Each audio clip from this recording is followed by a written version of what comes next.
we've been considering the type of dwelling place that God wants. और हम देख रहे थे कि किस प्रकार का निवास स्थान परमेश्वर चाहता है कि उसके लिए हो। See, God has made us in His image. परमेश्वर ने हमें अपने स्वरूप में बनाया है। And all of us like to have a dwelling place. और हम में से हर एक को अपने लिए एक निवास स्थान होना अच्छा लगता है। And God also wants a dwelling place. और परमेश्वर भी अपने लिए एक निवास स्थान चाहता है। But He's not looking for something grand in the eyes of men. और वो ऐसे निवास स्थान नहीं देख रहे जो मनुष्यों की दृष्टि में महान या बहुत बड़े हों। There are houses in the world that look very grand, like palaces. और इस संसार में बहुत बड़े बड़े घर होते हैं जो महल और बंगले जैसे दिखाई देते हैं, बहुत बड़े घर होते हैं। But God is not looking for that. लेकिन परमेश्वर ऐसों के पीछे नहीं देख रहा है, He's looking for holiness. वह पवित्रता को देख रहा है। The first dwelling place of God that we read in the Bible is in Exodus in chapter 3. और सबसे पहला निवास स्थान परमेश्वर का जो हम पढ़ते हैं वह पाया जाता है निर्गमन और उसका 3 अध्याय में। Exodus chapter 3 we read that God, verse 2, God appeared like a blazing fire in a bush to Moses. और निर्गमन 3:2 में पढ़ते परमेश्वर के दूत ने कटीली झाड़ी में बीच में आग की लौ में मूसा को दर्शन दिया और बात किया।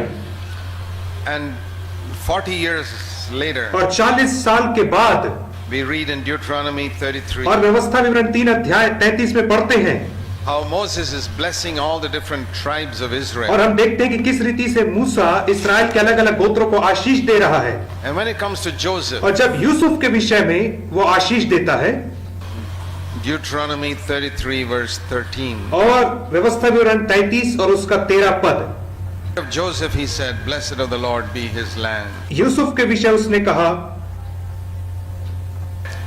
And he says, may God bless him, verse 16, with the choice things of the earth and its fullness and the favor of him who dwelt in the bush. और 16 वचन में कहता और पृथ्वी और जो अनमोल पदार्थ उसमें भरे हैं और जो झाड़ी में रहता था उसकी प्रसन्नता, इन सबों के विषय में यूसुफ के सिर पर अर्थात उसी के सिर के चांद पर जो अपने भाइयों से न्यारा हुआ था आशीष ही आशीष फले। परमेश्वर को क्या करके बुलाता है? 40 years. 40 साल बीत गए हैं इस घटना को, He hasn't forgotten. लेकिन मूसा ने भूला नहीं है उसे। I met God who dwelt in a bush. मैं उस परमेश्वर से मिला था जो जलती झाड़ी में वास करता था।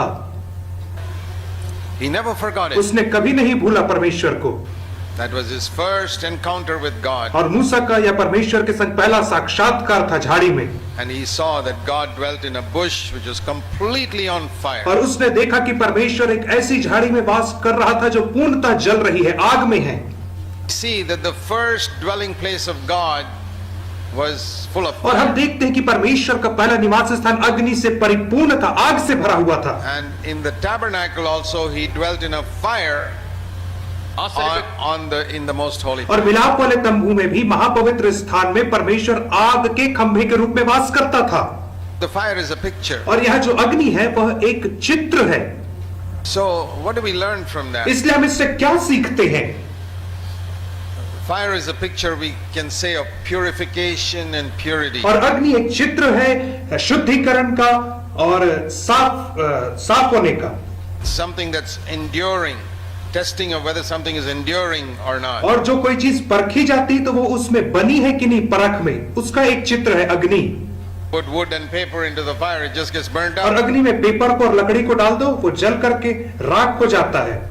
But you put gold into the fire, लेकिन अब सोने को आग में डाल दो, it not only doesn't get burnt up, वो ना केवल जलता है it gets लेकिन वो purified. शुद्ध हो जाता है, पवित्र हो जाता है। So the Bible speaks of God wanting to dwell in a place where there's purity, और बाइबल बताती कि परमेश्वर एक ऐसे जगह वास करना चाहता है जहाँ पवित्रता होती है where there's a continual purification going और on. जहाँ पर लगातार शुद्धिकरण का काम चल रहा है। If you want God to dwell in your heart, और यदि आप चाहते हैं कि परमेश्वर आपके हृदय में वास करे you must be open to purity and continuous purification. तो आपको शुद्धता के लिए और निरंतर शुद्धता के लिए अपने आप को खोल करके रखना है।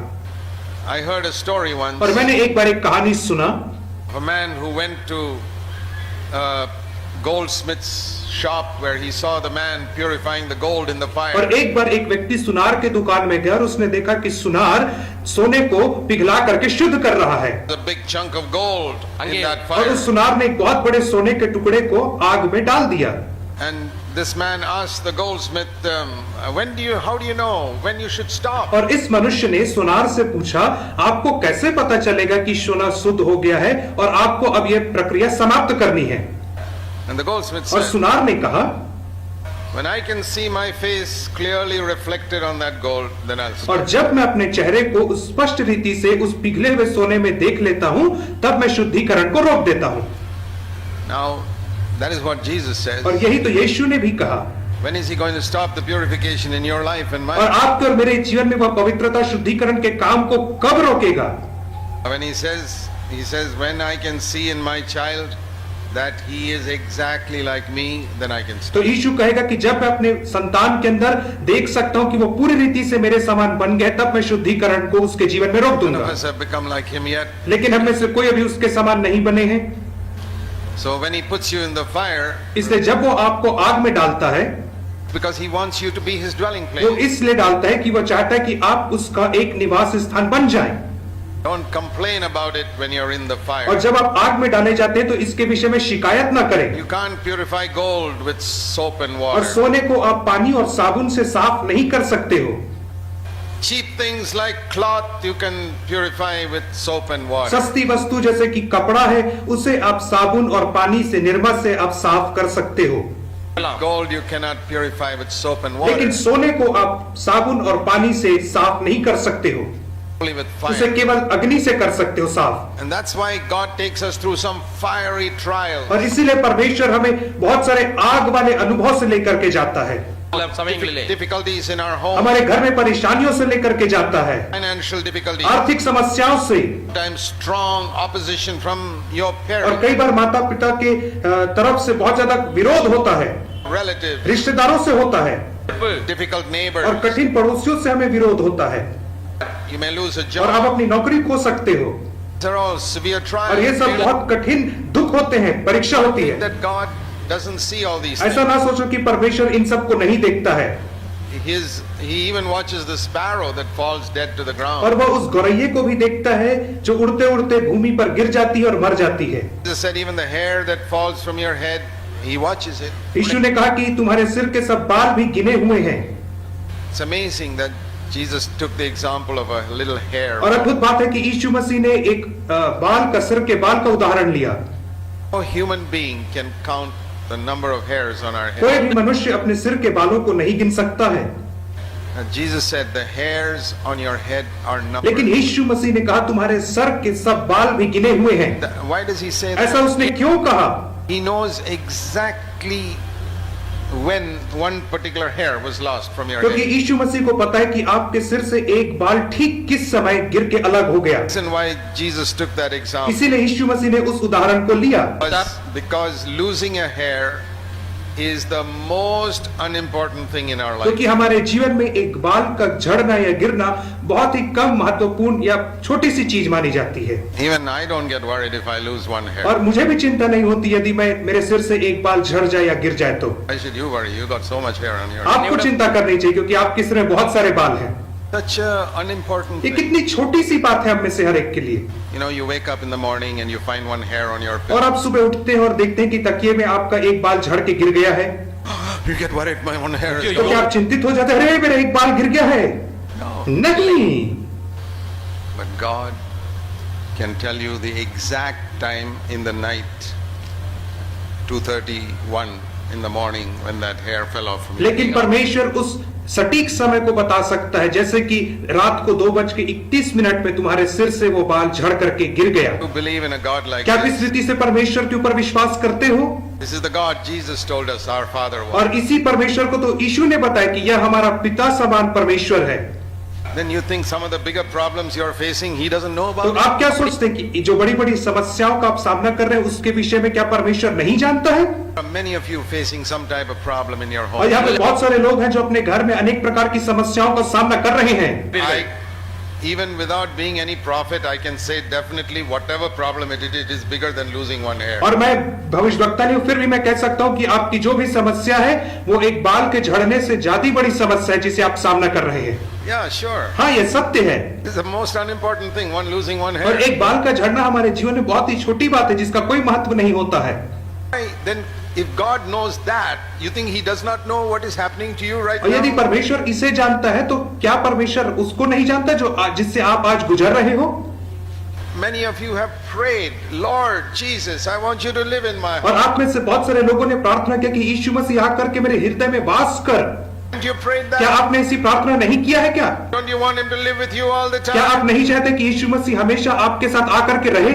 Cannot live with you all the time unless there is this continual और purification. वो आपके संग तब तक आकर के नहीं रह सकता है जब तक कि आपके अंदर निरंतर शुद्धिकरण ना हो। The day you say, Lord, I don't want any more और purification. जिस दिन आप कहो कि प्रभु जी अब मुझे शुद्धिकरण नहीं चाहिए, That is the day you're saying, Lord, please leave me and तो go. वो दिन है जब आप कह रहे हो कि यीशु मसीह तू मुझे छोड़ करके चला जा। It's the same thing. वो सही बात है। Don't want any more अब मुझे purification. और कोई शुद्धिकरण मेरे जीवन में नहीं चाहिए। This wonderful और verse. एक बहुत अद्भुत वचन है Isaiah chapter और 33, यशायाह नबी की पुस्तक 33वां अध्याय verse 14. और उसका 14 वचन। In the middle of that और verse. उस वचन के मध्य में, Who among us can live with the consuming fire? Who among us can live with continual burning? हम में से कौन प्रचंड आग में रह सकता है? हम में से कौन उस आग में बना रह सकता है जो कभी नहीं बुझेगी? कभी नहीं बुझने वाली आग में कौन रह सकता है? Oh, you say that is all Old Testament? और आप कहोगे कि यह तो पुराने नियम की बात है, Consuming fire and all that? भस्म करने वाली आग और ये सब तो पुराने नियम की बात है।